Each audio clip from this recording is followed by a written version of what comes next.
He saw her once at a train station. Just once, and that was all it took. It was a cold morning, the kind where the air bites and people keep their heads down, shoulders tucked against the chill. The station was alive with the usual chaos. The rumble of incoming trains, the screech of brakes, announcements echoing overhead. Yet, in the blur of movement, his eyes caught something still. Someone still. She stood alone near platform 3, a scarf wrapped loosely around her neck, her coat buttoned imperfectly, as if she'd left in a hurry. Her hair was untamed, dancing wildly in the morning breeze, and her gaze, it wasn't just looking, it was searching, as if she were waiting for someone to appear from the mist of time. Or perhaps for someone who wouldn't. He didn't mean to stare, but there was something in her stillness that drew him in. A quiet sorrow, a memory, a hope? He couldn't tell, but it felt like the world had softened around her, like everything had slowed for a moment just so he could see her, just so he could remember her. He was supposed to board the 7:45 train. He almost missed it, even after he sat down and the train began pulling away. His eyes stayed locked on the shrinking platform, on her, and when she slowly turned and walked in the opposite direction, alone, quiet, and unbothered by the world, he felt an unexpected ache, a question with no answer forming in his chest. Who was she? Why did it feel like she had left a mark on his day, on his thoughts, with just a single glance? It wasn't love, not yet, but it was something unfamiliar and persistent, like the first note of a song before the melody even begins. He thought about her longer than he should have. She kept returning in moments of stillness, while he stared out the office window, while pouring his evening tea, even while reading his favorite book. He tried to push the memory away, but it came back stronger each time. That single moment etched itself into him like it had meant something, like the universe had shown him a secret and left him to figure it out. He didn't even know her name, but the way she stood there, the way the wind carried her presence, it felt poetic, incomplete, like the first line of a story that begged to be finished. Was it possible to feel connected to someone who didn't even know you existed? Days passed, then weeks. Life moved forward, but that moment clung to him like the scent of rain, soft but impossible to forget. Maybe it was nothing, just a stranger at a train station.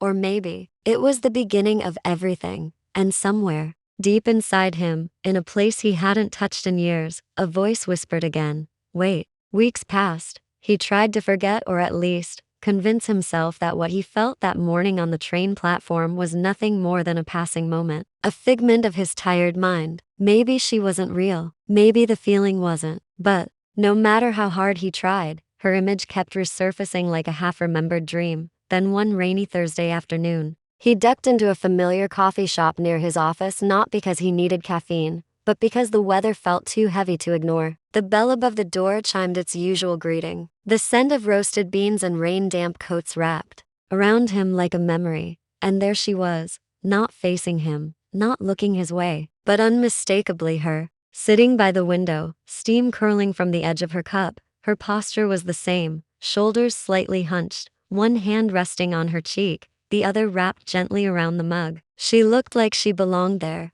like the kind of poem that needed soft lighting and silence to be understood. His breath caught. It was like watching a ghost come to life. For a moment, he just stood there stunned, unsure whether to believe his eyes. The noise of the calf seemed to dull, every sound falling behind the thud of his own heart. What were the odds? He had no idea, but fate or something remarkably like it had brought her back into his orbit. He took a step forward, then another.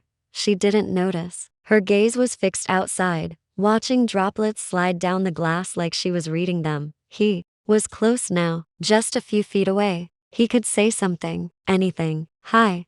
Maybe. Or do you remember me? He didn't even know if she would. After all, their first encounter was nothing more than a moment of shared space. He knew her face like it lived in his memory. But to her, he might be no more than the air that passed through that cold train station. Still, he wanted to try. Excuse me, he started. But just then, her phone lit up. She read the screen. Her lips parted slightly. She stood abruptly, slipping on her coat with quiet urgency, not even glancing around. He froze somewhere between a word and a breath. She walked right past him, scent of lavender and something warm trailing behind. The door chimed again, and just like that, she was gone. Again, he stood there, coffee forgotten, hand still half raised in a gesture never completed. 1,000 possibilities narrowed down into one simple truth: he'd missed her. Again.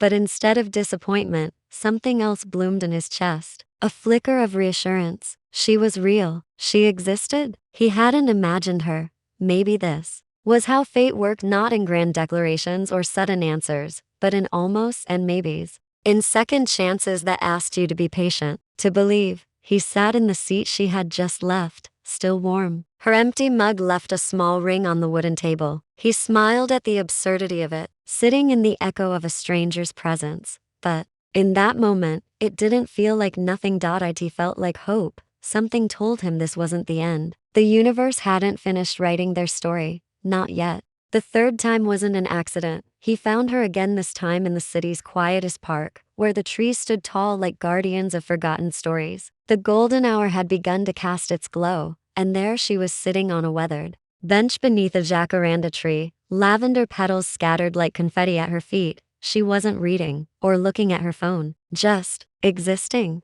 breathing with the kind of calm that made the world feel slower. He almost hesitated again, almost turned back like he had before, but something inside him whispered now. He walked toward her, heart thudding louder with each step, until finally, without waiting for courage to catch up, he sat down beside her. She didn't look surprised. In fact, she glanced sideways with the faintest smile, like she'd been expecting him. "I was hoping I'd see you again," he said quietly, not wanting to disturb the hush between them. She looked at him fully then, her eyes deep and dark, yet so full of light-held stories he hadn't heard yet. Her voice, when it came, was soft but sure. "Then I guess fate listens sometimes," she replied. He smiled, a quiet, grateful curve of the lips. For a while, they didn't talk. They just sat, shoulders almost touching, listening to the wind rustle through the trees and the distant laughter of children. It wasn't silence, it was something warmer, gentler, a kind of peace neither of them realized they needed. "I saw you at the train station," he said eventually. "You looked like you were waiting for someone." She nodded, eyes on the horizon. "I was, but I didn't know who." He glanced at her, curious. She didn't elaborate. He didn't press. Some stories needed time to unfold. She asked his name. He told her. Then she said hers. Mira.it fit her. Simple, beautiful, like a name, meant to be whispered into poems. Their conversation drifted like a leaf on water, easy, natural. She talked about little things, how she liked her coffee black with one sugar, how she often came to the park when her thoughts grew too loud, how she'd once planted sunflowers in her apartment balcony just to see if something would stay. He listened, really listened, and spoke too, about how he'd been sleepwalking through life lately, until a moment her head jolted him awake. Mira smiled again, slower this time. "Most people pass by each other every day and never stop," she said, "but some faces stay. I remembered yours." A pause. "The kind that feels like a turning point." "So," she asked, "what made you sit down today?" He looked at her, the way the evening light caught in her hair, the quiet strength in her voice. "Because I didn't want to keep waiting on almosts," he said. "I didn't want to let you disappear again." Mira didn't say anything for a long time. Then, almost imperceptibly, she reached out her hand and rested it lightly on the bench between them. He didn't take it, not yet, but he placed his hand beside hers, close enough to feel the warmth. That moment wasn't loud. There was no music, no crowd cheering for fate, just two people, sitting in a park, hearts slowly unfolding like spring after a long winter. It wasn't love yet, but it was the beginning of something that mattered, and this time, neither of them walked away. Days blurred into weeks, and those weeks became a soft collection of memories. Morning coffees, late night calls, and quiet afternoons spent reading in the park. They didn't talk about love, not directly, but it lingered there in the way she smiled when he made her laugh, and how he instinctively matched his pace to hers during walks. They shared books and exchanged thoughts like folded secrets. She had a habit of underlining sentences in novels and handing them to him with no context. He started doing the same. It became a silent language, each marked passage a clue to who they were beneath the layers. But then something shifted. It was subtle at first. Mira would reply slower to messages. Her eyes would flicker elsewhere during conversations. The brightness in her laughter dulled just a little, like clouds veiling the sun. He noticed, of course, he did, but he didn't ask. Maybe he was afraid of the answer. Or maybe he believed foolishly or not that if he just stayed steady enough, she'd return to the warmth they were building. Then, one crisp Thursday morning, she didn't show up at the park. No message, no call, only silence. He waited. An hour passed. Then two. He walked the path. They often strolled together. The bench was empty. The jacaranda petals were still scattered beneath it. But she was gone. When he returned home that evening, he found something in his mailbox. A small envelope, familiar handwriting. Inside was a single note. I'm not ready yet. Please don't stop believing in me. He read it once, then again, and again, as if some deeper meaning would reveal itself between the lines. But there were no reasons, no details. Just that simple sentence. He sat in silence, holding the letter like it was the most fragile thing in the world. His fingers trembled, not from anger or confusion, but from a quiet ache he couldn't name. Was it rejection? No, it didn't feel like that. It felt like distance, like someone trying to protect something too delicate to explain. Maybe her heart was still healing. Maybe she was scared. Maybe the past still clung to her like shadows at dusk. He didn't know, but he believed her, and so, he waited, not with desperation, not by chasing her down or flooding her inbox, but with quiet hope. The kind that lights a candle in the window and lets it burn softly each night. He still went to the park,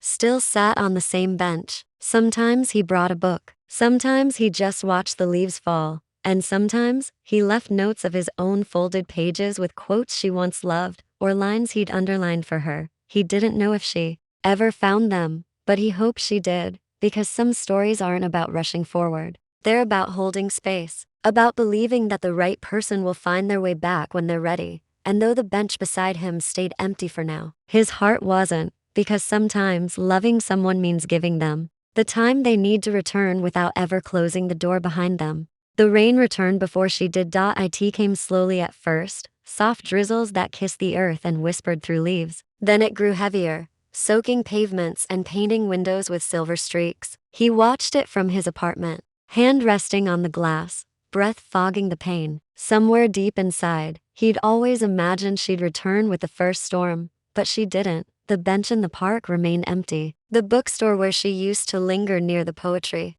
section had grown quieter somehow, even when filled with people. Every place they had once touched together now felt like a photograph, frozen, waiting, untouchable. And yet, he kept walking those paths, not out of habit, but hope. Not with desperation, but with a quiet, steady rhythm that mirrored the beating of his heart. A heart that had chosen her, even in her absence. The world kept moving. Seasons had turned. Autumn had let go of its leaves, and now winter's rain draped the city in a soft gray hush. Everyone else seemed in motion, umbrellas blooming like dark flowers, footsteps rushing from one shelter to another. But he remained, still, beneath it all, present in a way most people weren't. Because for him, the rain wasn't just weather. It was memory. He remembered the way she had once said she loved the rain. It makes the world feel like it's crying with you, but also washing things clean. He remembered the time she let it fall on her face, eyes closed, arms spread, like she was trying to become part of the sky. And now, walking alone with raindrops tracing his collar,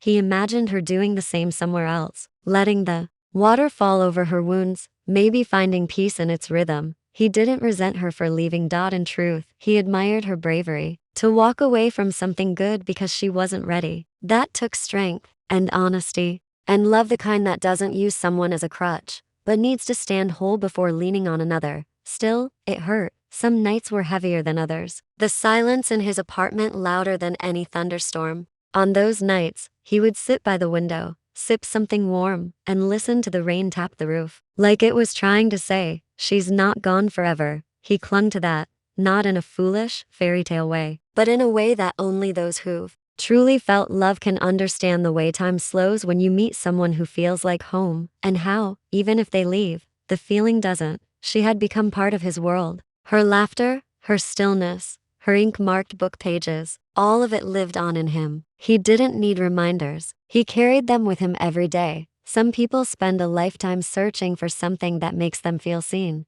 He had found that in her. And even though she wasn't beside him now, he believed no. He knew that love wasn't a thing lost in absence. It was something proven in patience. In not giving up. In believing that sometimes people just need Time to walk through their own storms before they can stand beside you in yours.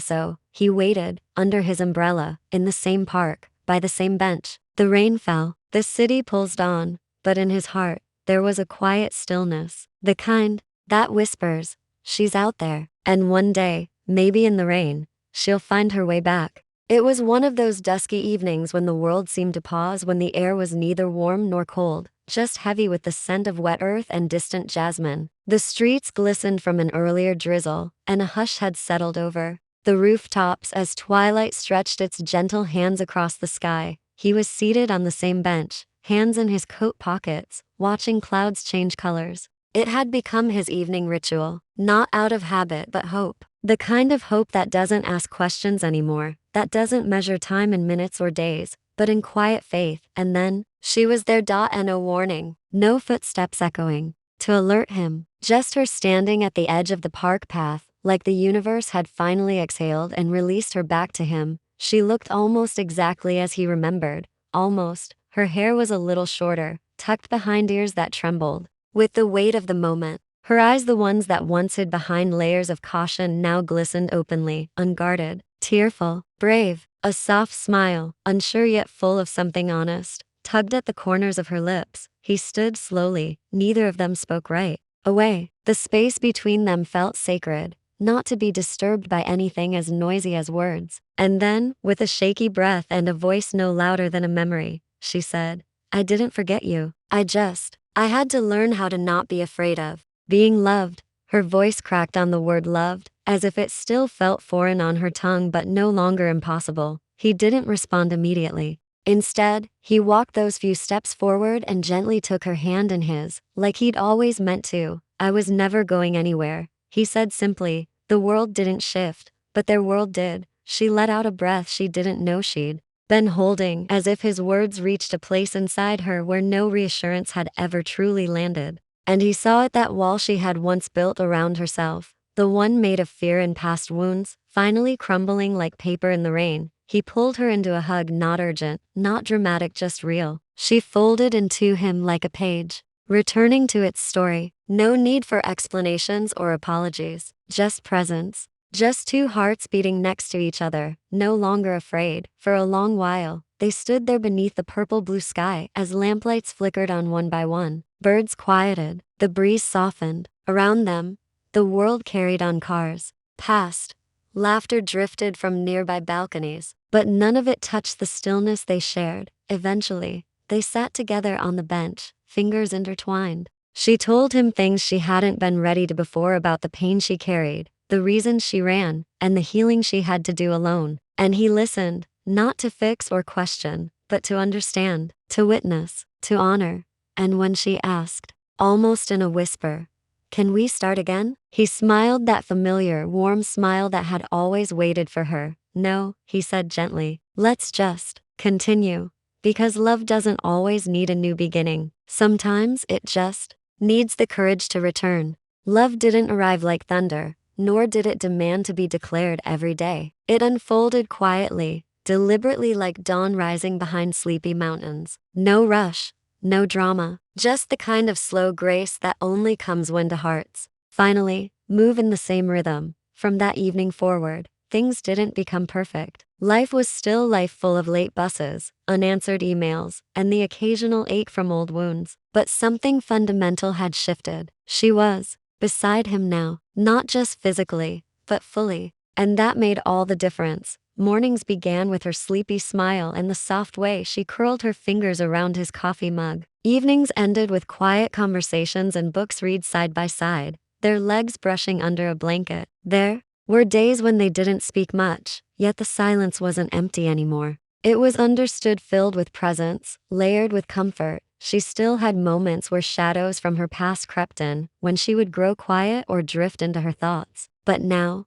she didn't hide. She would reach for his hand, or rest her head on his shoulder. And that was all the explanation he ever needed. He didn't rush to fill the silence, didn't try to fix what didn't need fixing. He simply stayed, and she bloomed in that steady light. They visited the same park often, returning to the bench where she'd once come back to him. Sometimes, They'd bring sandwiches and talk about nothing what bird that was, or whether clouds could taste like marshmallows. Other times, they'd just sit and watch the world go by, and every now and then, she'd look at him with that soft expression that said, "Thank you for not giving up on me." He never said it out loud, but the truth pulsed in every heartbeat. She was worth every second, every lonely walk, every uncertain night, every ache from waiting. They had all led to this. Not a fairy tale ending, but something far rarer, real love. The kind that doesn't arrive dressed in perfection, but wrapped in honesty. The kind that chooses you again and again even after the mess, the fear, the waiting. He thought about the first time he saw her, that fleeting glimpse at the train station. He didn't know her name then,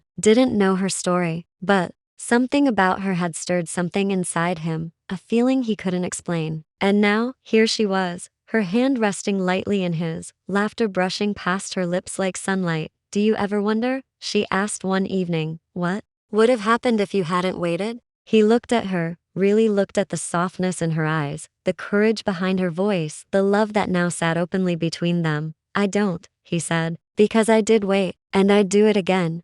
She leaned into him, no longer afraid of how deeply she felt. "I think I needed someone to believe in me before I could believe in myself." "You always had that," he whispered, and in that quiet moment, beneath a sky turning silver with stars, everything made sense. Not just the love they now shared, but the long road it took to get there. It hadn't been easy, it hadn't been quick, but it had been right, because the truth was simple. Some people are worth the wait, and when they finally come home to you, you'll know they were worth every second.